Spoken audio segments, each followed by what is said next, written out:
Swimming నేర్పిద్దామని చాలా మంది తల్లిదండ్రులు ఆవేశంగా పిల్లల్ని స్విమ్మింగ్ పూల్ తీసుకుపోవడం, ఇట్లాంటి పూల్ ఏదైనా ఉన్నా ఎక్కడున్నా నేర్పిద్దామని కోచ్ ఎక్కడ అని 3-4 ఇయర్స్ 5 ఇయర్స్ నుంచి స్టార్ట్ చేశారు.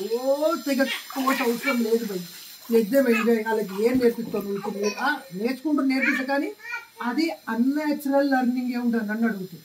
If they have fun like this, unlimitedfun.com అన్నట్టు అన్లిమిటెడ్ జాయ్ చేస్తే this is swimming. Loving water is swimming.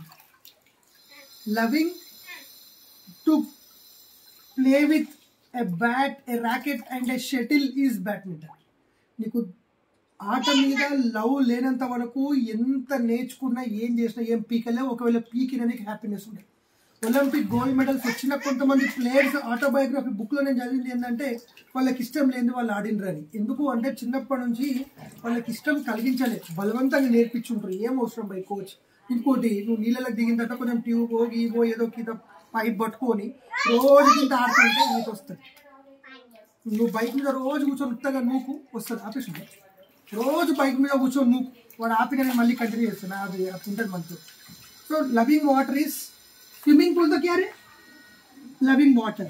Cricket बोले तो क्या? Loving to play with bat and ball. But इट्ला यो ఇట్లుంటది మనకి. ఇలా సగం కంటే కొన్ని నేను మింగుతున్నా. ఏం చేస్తాం? ఎంజాయ్ చేస్తాం. Have fun baby. అరే అరే ప్యార్ కర్ అప్పుడప్పుడు కొడతారు, గుంజు కొడుతుంది శాంటిది. ఇంకోటి 3 years లోపు గారభం చేసిండ్రు. ఇలా నాన్న ఎక్కువ గారభం చేసారు కూతురికి, తల్లి ఎక్కువ గారభం చేసి కొడుకుకి అంటే ఆ అన్నోళ్ళని ఫస్ట్ చితక బాధాలి.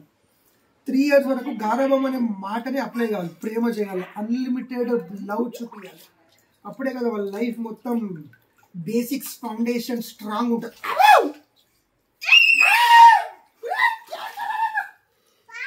పానీ బంద్ చేసినావా? అరే పానీ